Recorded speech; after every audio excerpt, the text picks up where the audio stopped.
दोस्तों, आज अपन राजस्थान के भौतिक भूभाग में अरावली पर्वतीय प्रदेश अर्थात वॉइस मैसेज या ऑडियो मैसेज की सीरीज़ के 10 नंबर वीडियो को मैं शूट करने जा रहा हूँ। अरावली पर्वतीय प्रदेश, इस अरावली पर्वतीय प्रदेश के अंदर सबसे पहली बात, इसका अन्य नाम है अवशिष्ट पर्वतमाला, वलित पर्वतमाला, या इसको विश्व की प्राचीनतम पर्वतमाला के नाम से जाना जाता है। अरावली पर्वतीय प्रदेश विश्व की अवशिष्ट, वलित और प्राचीनतम पर्वतमाला के नाम से जानी जाती है।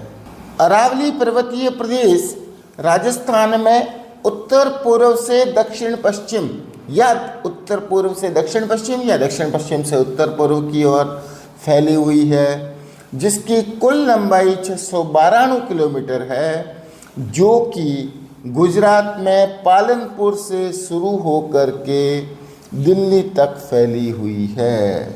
यानी दक्षिण पश्चिम में खेड़ ब्रह्मा पालनपुर गुजरात से लेकर के उत्तर पूर्व में दिल्ली की रायसीना पहाड़ी तक कुल लंबाई 692 किलोमीटर होती है, जबकि राजस्थान में इसकी लंबाई 550 किलोमीटर है तथा राजस्थान में यह उत्तर पूर्व में झुंझुनू से शुरू होकर दक्षिण पश्चिम में सिरोही तक फैली हुई है और टोटल लंबाई का 80% राजस्थान में स्थित है। अरावली पर्वतमाला की स्थिति के बाद राज्य के भूभाग का 9% भूभाग इस क्षेत्र के अंतर्गत आता है तथा राज्य की 10% जनसंख्या इस क्षेत्र में निवास करती है, जिसे अरावली पर्वत श्रृंखला को विश्व की प्राचीनतम वलित पर्वतीय श्रृंखला के नाम से जाना जाता है। भौगोलिक दृष्टि से देखा जाए तो पूर्व में राजस्थान के 13 जिले इस क्षेत्र के अंतर्गत आते थे, परंतु वर्तमान में 19 नए जिले बनने के बाद वर्तमान में करीब 22 जिले इस क्षेत्र के अंतर्गत आते हैं, क्योंकि जयपुर का कुछ भूभाग होने के कारण जयपुर के सारे जिले नहीं आते। इस कारण से लगभग 3 जिलों की बात करें जयपुर से तो 3 जिले इस क्षेत्र के अंतर्गत आते हैं और कुल जिलों की संख्या लगभग 22 हो जाती है, जिसमें दक्षिणी राजस्थान से उदयपुर, राजसमंद, डूंगरपुर, चित्तौड़गढ़, प्रतापगढ़ ये दक्षिणी क्षेत्र के ज़िले हैं, जबकि उत्तर पूर्व में सीकर, झुंझुनू, जयपुर, अलवर, जबकि मध्य में अजमेर और पाली का भूभाग आता था पूर्व में। परंतु नए ज़िले बनने के बाद उदयपुर से सलूम्बर अलग हुआ, भीलवाड़ा से शाहपुरा अलग हुआ, सीकर से नीमका थाना अलग हुआ और अजमेर से 2 ज़िले और बन गए। इस कारण से, जबकि अलवर से खैरथल अलग हुआ, इस प्रकार से ज़िलों की संख्या बढ़कर के लगभग 22 हो गई है। और जयपुर से 3 ज़िले, वैसे 4 ज़िले बने हैं, तो जयपुर हट गया तो 4 ज़िले जयपुर से बन गए। इस प्रकार से टोटल लगभग 22-23 ज़िले इस भूभाग के अंतर्गत आते हैं। अरावली पर्वतीय प्रदेश में वार्षिक औसत वर्षा 50 सेंटीमीटर से 90 सेंटीमीटर के बीच होती है और यह अरावली पर्वत श्रृंखला राजस्थान में जल विभाजक रेखा या जल विभाजन रेखा के काम करती है। जल विभाजन रेखा से तात्पर्य अरावली के पूर्व में और अरावली के पश्चिम में, अर्थात अरावली के पश्चिम में वर्षा का औसत सेंटीमीटर कम हो जाता है, जबकि अरावली के पूर्व में औसत सेंटीमीटर वर्षा अधिक होती है। इस प्रकार से अरावली पर्वतीय प्रदेश में 50 सेंटीमीटर से 90 सेंटीमीटर तक औसत वर्षा होती है, जबकि राज्य में सबसे अधिक वर्षा का स्थान माउंट आबू जो सिरोही में स्थित है, जिसमें 150 सेंटीमीटर वर्षा होती है और यह भूभाग अरावली पर्वतीय प्रदेश के क्षेत्र में स्थित है। इस भूभाग का जलवायु उप आर्द्र जलवायु है, जबकि यहाँ की मृदा काली, भूरी, लाल और कंकरीली प्रकार की मिट्टी है। अरावली पर्वतीय प्रदेश गोंडवाना लैंड का अवशेष है तथा जिसकी उत्पत्ति है वो प्री कैम्ब्रियन काल में हुई है। इस अरावली की सबसे ऊंची चोटी का नाम गुरु शिखर, जो माउंट आबू सिरोही में स्थित है, जिसकी लंबाई 1722 मीटर है। गुरु शिखर के बाद दूसरी ऊंची चोटी शेर, जो सिरोही में स्थित है, सिरोही में वही माउंट आबू के अंदर, जिसकी ऊंचाई 1597 मीटर है। जबकि तीसरे नंबर की ऊंची चोटी तीसरे नंबर की ऊंची चोटी जरगा है, जिसकी ऊंचाई 1431 मीटर है। जबकि चौथे नंबर की ऊंची चोटी अचलगढ़ सिरोही में, जिसकी ऊंचाई 1380 किलोमीटर है। इसको मैंने पूर्व में बताया था, गुरु से जरा आशा रखो। गुरु से गुरु शिखर, से शेर, जरा से जरगा और र से जरा, फिर आशा से अचलगढ़ और रखो से रघुनाथगढ़ और ख से खो।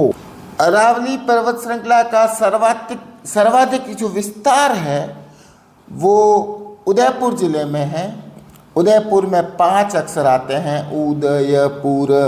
जबकि अरावली का न्यूनतम विस्तार वाला जिला अजमेर है, जिसमें 4 अक्षर आते हैं, अजमेर। इस प्रकार दोस्तों ध्यान रखना है, अरावली पर्वत श्रृंखला का सर्वाधिक विस्तार उदयपुर जिले में है, जबकि अरावली पर्वत श्रृंखला का न्यूनतम विस्तार अजमेर जिले में है। अरावली पर्वत श्रृंखला को भौगोलिक भाषा में मेरू, जबकि बूंदी जिले में इसको आड़ा वाला पर्वत के नाम से जाना जाता है। अबुल फजल ने अरावली की पहाड़ियों को उत्कंठ की गर्दन कहा है। अकबर का एक दरबारी इतिहासकार अबुल फजल, जिसने अरावली पर्वत श्रृंखला को उत्कंठ की गर्दन कहा है। जबकि कर्नल जेम्स टॉड ने यहाँ पर मंदिरों की अधिकता होने के कारण इस आबू पर्वत को हिंदू ओलंपस कहा है।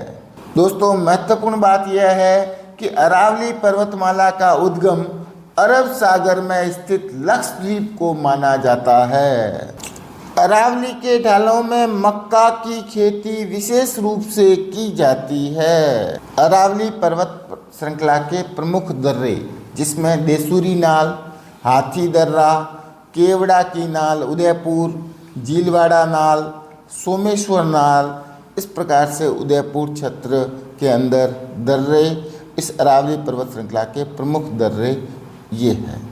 जबकि इस क्षेत्र के पहाड़ी भागों में भील, मीणा, गरासिया, दामोर आदि जनजातियां पाई जाती है।